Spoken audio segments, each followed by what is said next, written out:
Merry Christmas everyone, we are at the best time of the year. I always love Christmas with all the decorations, the gifts, the food, and just in general a very cozy atmosphere. So for the last video before the year ends, I thought I had to make a Christmas video. I could talk about Family Guy's Christmas special, Road to the North Pole, and how incredible it is, or maybe about Klaus and how it's one of the greatest movies ever made. But instead I thought, hey, why not just talk about the manga that has Santa Claus in it? I'll be honest, just now, when I started reading the manga, I had no idea he would be part of it. This is a secret between you and me, don't tell anyone else. It's about our world in the future where kids are being highly protected and revered, as people under the age of 18 make up for 0.1% of the population in the whole world. So it's very easy to see why in this world they're taken so much care of. A school in Japan has a lot of these children as students, but on a special day on the school, a buff old man with white beard starts showing up around the school and fights adults. The twist being that this is actually just some kid who has gotten a power that can turn himself into Santa Claus by wearing something red.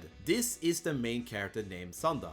With the help of his friends Amiya and Fujimura, they try to keep Santa Claus' identity secret while also having to deal with other adults who want to kill Santa. So before starting this manga, I did not expect this premise to be like this. I really expected it to be something completely different, but I actually really like the concept of it. Plus, I am a big fan of Christmas related stories or just having Christmas related things in them. I think the manga does a pretty good job with its premise overall. They go a lot about the history of the Santa Claus myth, how it was looked at before versus now, how the kids nowadays barely believe in him anymore. I was always interested in learning about the Santa mythos and Sandra's powers. The manga does a really good job at showcasing that without ever feeling overwhelming. He has several abilities like being super strong like iron, his body temperature being pretty cold, he gets ski on his feet to use as swords, and so on. I like the way they handle the powers. I think these actually make sense for him to have. They also do explore more of this world by showing how adults are really struggling, let's say, to get a job because there's so many adults, but there's not enough jobs, so people get really desperate just trying to get a job. Even to the point where if they're hired to kill a kid, they will do it.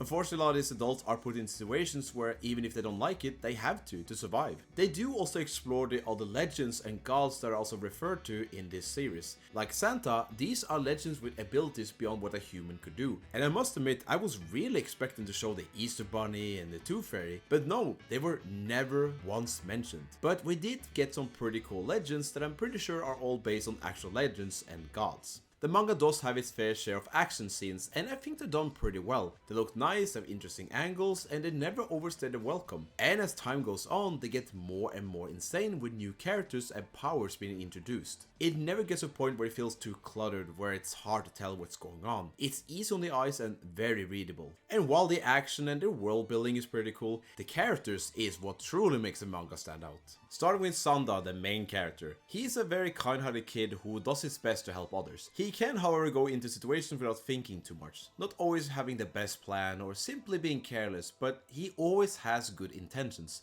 I think he has a simple protagonist, but in a really good way. Sanda becomes better at using his powers alongside becoming more of a mature person in general. Of course, as Santa Claus, he does have a no-kill rule. When he does fight his opponents, he tries not to harm them too much, even though at some points, that's a bit hard not to do. At worst, he does cut out someone's hand. Sanda is kind-hearted and forgiving. Even though several adults have tried to kill him, he easily forgives them as he understands why they're doing this. There's only really one or two characters he gets super angry at, to a point where he almost doesn't forgive them, but he does forgive them in the end and gives them a second chance. He wants to be a good, inspiring figure for other people, especially for children. He is also just a really fun character. I think in general he definitely is one of my favorites in the manga. One of the more prevalent characters in manga is also Fujimura, a very tall girl who at first seems completely insane. She stabs Sanda with a knife in the first chapter and then planted multiple bombs through some classrooms. I thought this girl was just absolutely messed up. But there is a reason why she's doing this. As for the stabbing, she knew he was Santa, so by stabbing him with red touching his body, being his blood, he would then transform. And the bomb was to test his skills to see how good he could be to find something hidden. Her goal in the early manga is to find a friend of hers that disappeared. With Santa granting wishes, she would hope that he could find her. This was her best friend, the one she truly felt comfortable with. Fujimura is probably the friend that inspired Sanda the most, and she's always there to try and help him when she can. She's also a nice person though, although she can kinda put others at risk for achieving her goal. Again, the bomb thing. Amiya is another one of Sanda's close friends, though at first when he does find out that he is Santa, he does kidnap both him and Fujimara, but quickly after he becomes friends with them. He is the most level-headed of the group, the one that thinks the most logically. He would usually be there to help out Sanda, but also call him stupid on his actions when it's needed. He is pretty normal compared to the rest of the characters, but in a weird way, it kinda makes him stand out more. I actually really like him, he's actually pretty neat. And I really like his relationship with Sanda. He is a pretty great character in general. Another favorite of mine was Nico, a girl with a lot of energy who acts like Sanda's future fiancé because she kinda is. In this world, due to the population rate dropping, kids are assigned fiancés they will marry when they get older in order to grow the population more. She's always there joking and flirting with him despite him not always feeling the same way about her. She likes him, but he doesn't really like her like that, at least not at first. She is a pretty fun character though, I do really like their interactions and I find her just funny. Also, I can't be the only one who thinks she looks like a chipmunk. I think it's a mouth. She's a simple character but a very fun one. But my only complaint is that I wish she did more. I feel like there were several times where she was just kind of forgotten about and she just came back randomly. But again, I liked her, so it's probably just that I want to see her more. Now, over the course of the manga, there's also some adults he starts to befriend. One of my favorites was definitely Saburo. I love this character. He was always such a blast to see. He started out as someone who works for an organization that wants to kill Santa Claus as there's a big reward for doing so. He found out about Sanda's Santa alt and fights him. Despite failing killing him, he does start to work as a teacher school in order to try to kill him again. But due to Sanda's charm, he just can't and becomes friends with him. He is pressured by other characters to kill him, but after a while, he just leaves the organization behind and helps out Sanda instead. Sanda Saburo's relationship is just so great. It's almost like a father-son relationship and I find it really charming. He is also silly as he can also be pretty serious and it works really well for his personality. He is a great character in general, definitely top 3 for sure. But there was also another adult character in the series and she was by far my favorite. Hyodo is my favorite for sure and had one of the biggest character developments of any characters in this series. Just like Saburo, she comes from the same organization with intent of killing Santa. However, she was a lot scary at first. She had this tense aura to her which made her always feel like such a huge threat. And this woman hates kids. She cannot stand them despite working as a teacher there. She just seems so cold and heartless, but she really is not. As she starts to get to know more of Sanda, she starts to take a liking to him and weirdly respect him, and that's because he respects her. Despite her having tried to kill him multiple times, he understands that she only did it because it was her job. Knowing that someone respects and cares for her means a lot to her. Even to a point where she takes a bullet for Sanda, sacrificing her life to make sure that he is safe. Don't worry guys, he survives. Not only that, but she and Saburo started to bond as well, and I really liked their dynamic as well. She was really great, I really liked her. The manga has a couple of antagonists, but the first and longest lasting one is the principal, who is probably the most complex character in the series. So this principal is extremely odd and creepy at first. He constantly has a smile on his face and talks about being young to an unhealthy degree. But the most standout part about him is that he's actually 92 years old, despite looking a lot younger, with the exception of his hands, where it's easy to tell that he has had a lot of surgeries to keep feeling young. Changing body parts so he won't age physically. But multiple times when he's fighting others, you can see his body is about to break. He seems like he's just an awful person who wants to keep control over the school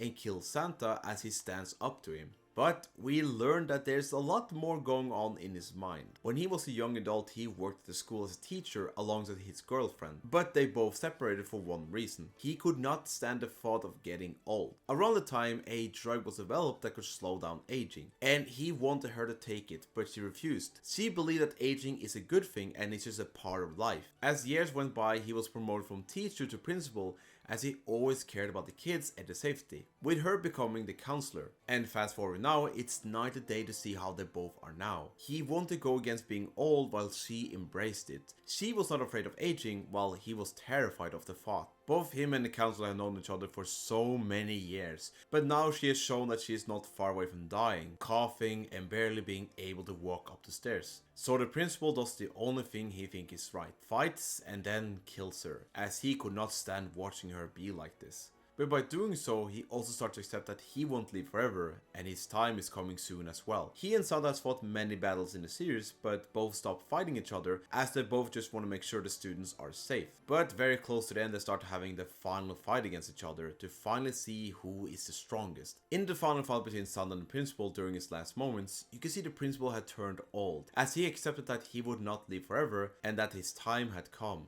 In his final moments, Sanda imagines himself speaking to the principal as he congratulates Sanda for his graduation and winning the fight between the two, with the final panel between the two being Sanda holding principal's dead body. This was one of my favorite moments in the whole series. It was a really perfect conclusion of his character. He's not a perfect character, but he's shown to care for the students and their safety, risking his own life just to save them. But he has also made some bad decisions he regretted later on. And he ended up being one of my favorites. Also want to point out that over the course of the manga, he cuts off his ponytail and changed his look to become more when he was in his 20s. And damn. Now there are some more characters here that I could talk about, but I think I'll be here all day. The characters are all memorable and fun, with each one dealing with their own problems and how to try to fix them. Now I want to go over the art style of the manga and my thoughts of it. It definitely does have a rough texture to it. It kind of reminds you of JJK in a way, where the lines are usually more loose and scratchy. But I don't think that's a bad thing. Several panels are drawn very well with a lot of detail. But despite sometimes looking very simple, it has a lot of charm. When seeing the art, I was just thinking to myself, oh man, this looks a lot like Beastars. Only to find out it's by the same author, Paro Itagaki. Her style is pretty recognizable. She's also just really good at capturing emotions and body language of characters. There is a lot of really great expressions in the manga, but this one is by far my favorite. She looks like that picture of the girls at the party staring awkwardly. And like I said earlier, there's never a point where it gets cluttered or hard to read on what's going on. I was also scared to see how this manga would end, as I really didn't want it to end in a bad way, but I think the author handled it pretty well. We get to see Sanda grown up, giving hope to kids as Santa and delivering presents with his Rudolph companion. Fujimura works as a school teacher now that every one of the kids loves. There is also this one bittersweet moment in the manga that I do want to highlight, where Sanda is in his Santa form, hides from her as he is too scared to meet her again after 5 years. The kids see him, but one stays behind saying Santa is there. The kid asks why she didn't come. Do you dislike Santa? She doesn't, of course, but she gives this response. You know what? If we don't see each other anymore, that means that we have grown up a lot. It's a great line showcasing how Sanda and Fujimura does not need to depend on each other like they were at school. But damn, it's also just kind of sad, and I kind of wish Sanda could just talk to her just once. Like, come on man, just say something to her. We also get to see Hyodo again, which was pretty nice. Nico's also grown up and getting back together with Sanda, which was pretty nice to see. Amiya returns and he's just so happy to see Sanda again. Their reunion was really sweet. And at the end, Sanda using his Santa's powers, alongside his reindeer companion, to deliver presents at Christmas and bring joy to kids all around the world. The end. There are some major characters I'd not go over or moments that happens in the manga, so despite you having watched this video, there is still a lot to see that I haven't spoiled for you yet. I really like Sanda and I found it a pretty good series. It has a really big charm. I would definitely recommend it for sure, just don't go in expecting a masterpiece. And with all that being said, I thank you all for watching and I hope you all have a fantastic Christmas. Take care.